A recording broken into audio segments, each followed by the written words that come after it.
Hello and welcome to Pods Like Us. I'm Martin Quibell, known to my friends as Marv, and with me today I am talking with Christel Higraff, the project manager of Podcast Day Online from Radiodays Europe. How are you, Christel? Hi, Martin. I am really well, and I'm really happy to be here talking to you. Thank you very much. What is the history of Radiodays Europe then?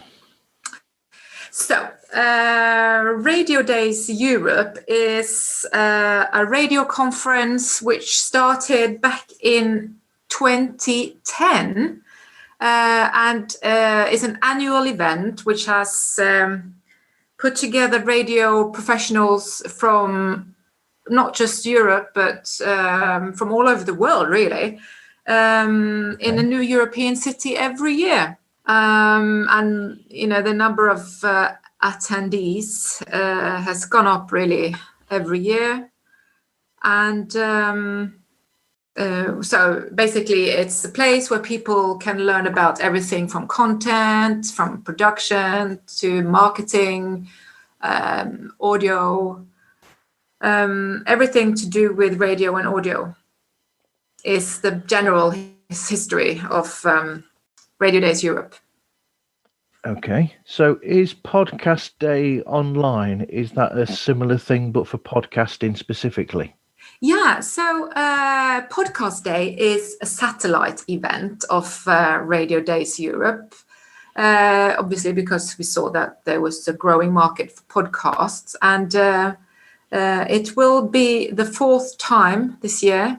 And, the Podcast Day was really meant to be in a physical event in London last June, and was just one of, all the other thousands and thousands of events that had to be cancelled and changed. So this year will be the first online version of Podcast Day. And it happens on October the 26th. And I'm really looking forward. It's the first online event that we are organizing, and it's my first podcast day as a project manager. So I'm really excited to be a part of it. That's great. So what actually is happening then for Podcast Day? What are all the events that are going on? You mean what's happening for this particular event? Yes. What does it entail? Yes. So we have a really amazing program, which, well, if you want to read the whole program, obviously go to Radio Days Podcast Day. But we have speakers from all over the world. And because it's an online event, we have decided to keep the sessions short and simple. Do you know what I mean? I think a lot of people sort of experience online fatigue. Okay. So it's important to keep it short, to the point. And so we also do all the sessions recorded in advance, just to make sure there's not too many technical pitfalls.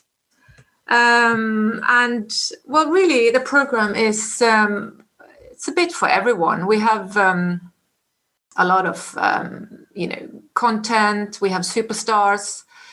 We have James Cridland talking about the podcast trends at the moment.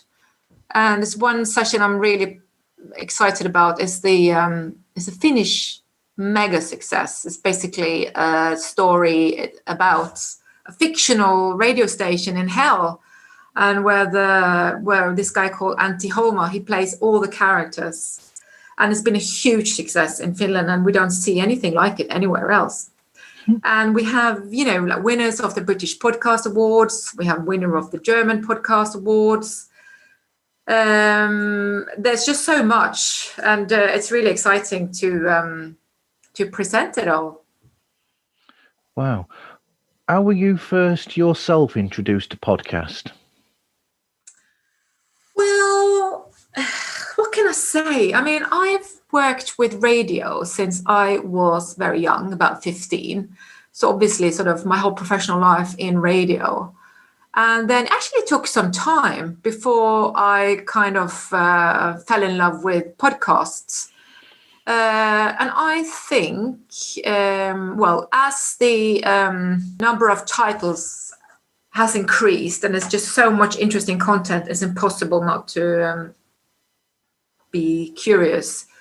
But I think for me personally, it was a question of finding the time and the kind of the mode and the sort of situation where listening to a podcast would be a natural thing to do. So for me personally, it was when commuting or traveling. I kind of fly a lot with between Oslo and Bergen, for instance, and that's the perfect time for me to listen to podcasts. So that's how it sort of gradually became a regular everyday thing. And I think for a lot of people, commuting is sort of the situation. Okay. Do you think there's a difference between radio and podcast? Good question. Sometimes I think the difference is exaggerated, because obviously both platforms has audio as its primary and only tool. Yeah. Sorry,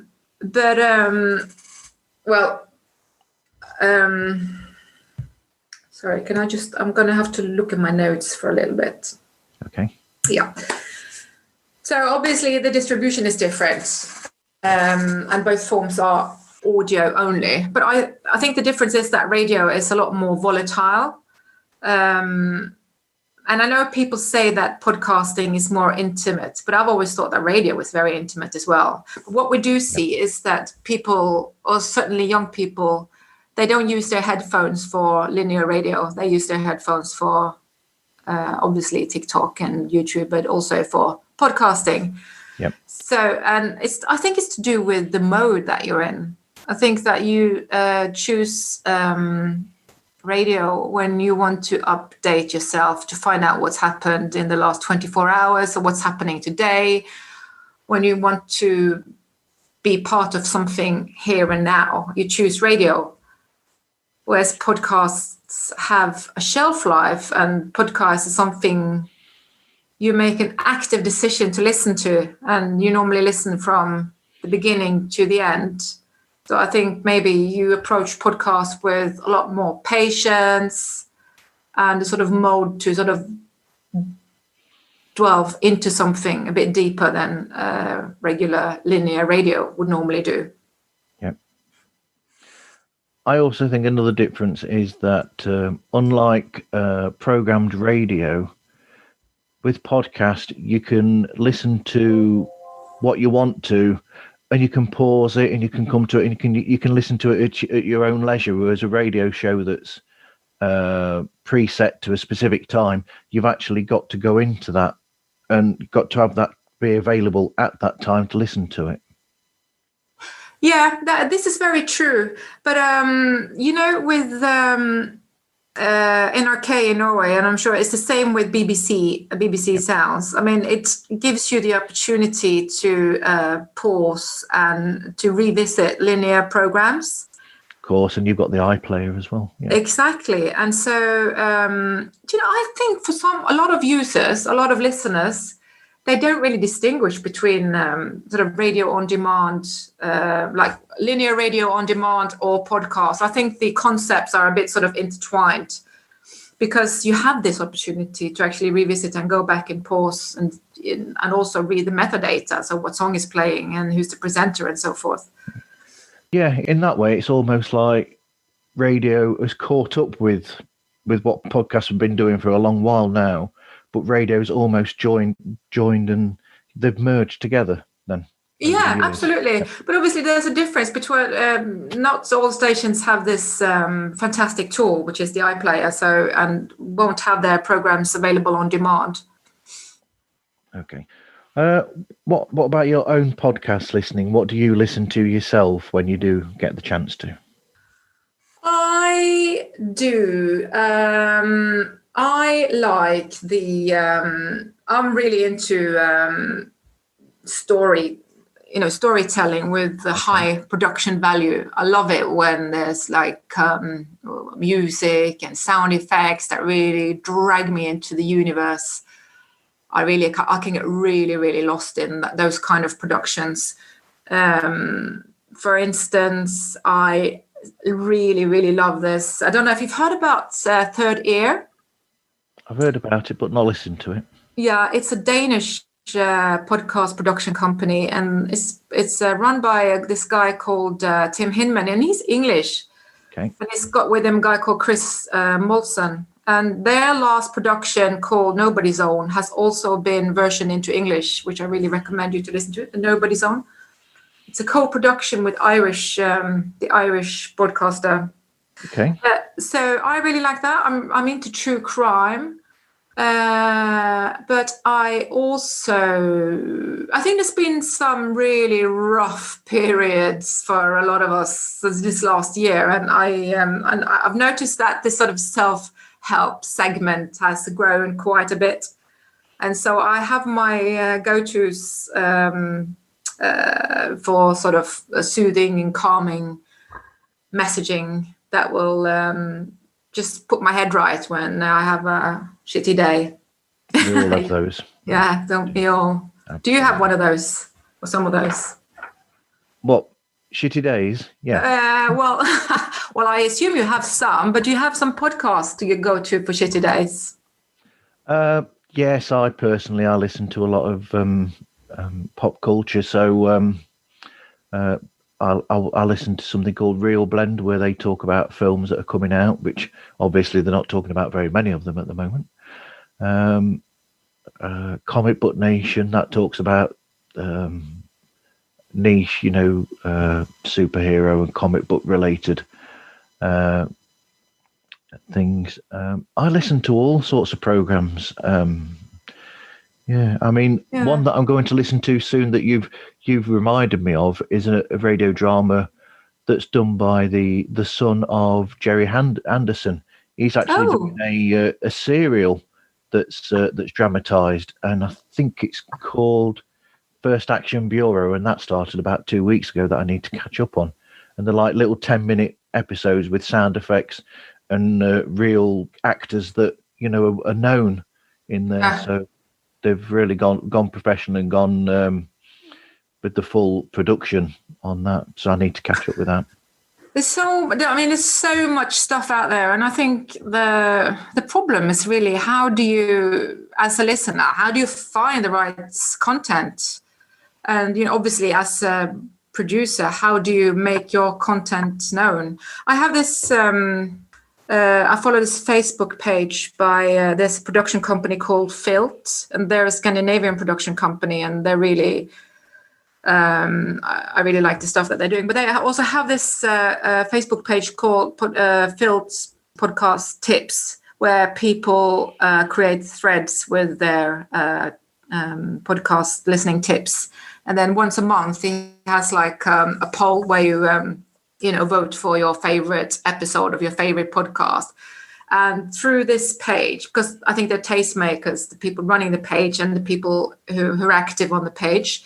They're tastemakers, so that's, for me, it's been a really great way to discover new stuff that I love, which is really quite difficult when you think about how many titles are published every single day. Yeah, I was saying to somebody when I did a recording last night, I said to somebody there that whatever you're into, you will find something on there in a podcast that you will enjoy, and there's all variations of it as well. So if you're into music, then you might like shows where people are interviewing musicians or songwriters. But I know somebody who said that they didn't like one that they'd listened to because it was just talk. And I said, well, there are shows where they talk to people, where they interview people, and they include the music as well, which would make it more interesting to them. So there's always something for everybody there. And you've made me think that I'm going to make a suggestion to you actually for a show. Yeah. Is that the actress Hayley Atwell? She does a voiceover for a series called True Spies, and that is true spy missions. And they talk to the real spies involved in these missions, and give you the lowdown on these missions that have happened in history. That sounds really, really interesting. So there's a suggestion for yourself. Yeah. But do you think I was thinking, because of this, all these, like you said, you can find whatever you're interested in, there is a podcast for it. No matter how narrow, there is a podcast for it. And so sometimes I'm thinking, do we need something a bit more kind of, broad and including, the way we've been thinking about the big linear radio channels, so something for everyone, something that's the campfire, something that people go to. Is there a need for more podcasts that fill those needs? That's what I've been thinking about. Well, I think the more product that's there, the better for everybody, really. The more choice. Yeah. So what advice would you give to anybody starting out in podcasting? Ooh, well, it's really good to know that there is so much content being published every single day. So I think for you to introduce new content, to have a very clear and well-defined idea, like what is your podcasts about? Okay. And to think about what needs in your audience are you going to meet? To be very clear on your target audience.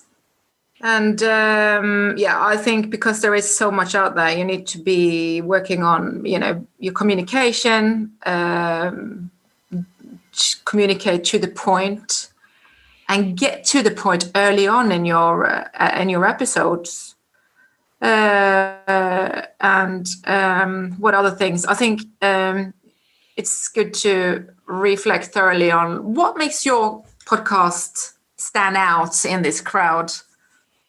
What makes it different? What makes it attractive? What's its competitive values? Yep. And in the process, find out who you are as a person and put that personality in there that will give it that individuality. Yeah, absolutely. Okay. Right. Anyway, as we're now coming to the end of this, do you want to give details of how people can find out more about Podcast Day Online 2020? Yes. Then we are, I'm just sorry. It's okay. So if you want to find us online, you can go to Radiodays Europe podcastday.com, and then you can find us on Twitter at Podcast Day Online, and it's the same for Instagram and Facebook. That's great. Thank you very much, and thank you, Christel, for giving me some time and having a talk with me. I am happy to talk to you, and I hope you can use it for something. I hope so too. And thank you, everybody, for listening.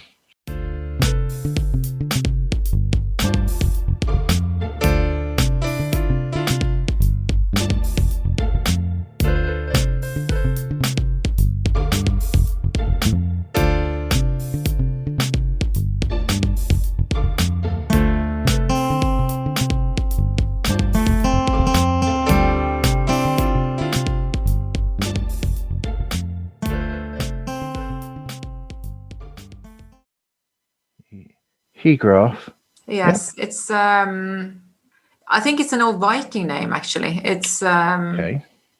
A Viking grave. It's but it's the name of the biggest or the tallest mountain in this region called Lofoten in northern Norway. Okay, lovely. Nice, so there you have it. And your surname, Martin, what was that again? Quibel. Quibel, that sounds really French. Yes, French-Canadian, yeah. Wow. I believe, yeah. And so what's your background in podcast? You've just started this podcast. Yep. I started recording it about 3 weeks ago, and started releasing episodes last week. That's so cool. Slowly getting there. Yeah. That's really cool. So what's your broadcasting background? Just as a listener, really, and occasionally taking part when people ring me up to do bits in their shows. That's about it. Yeah.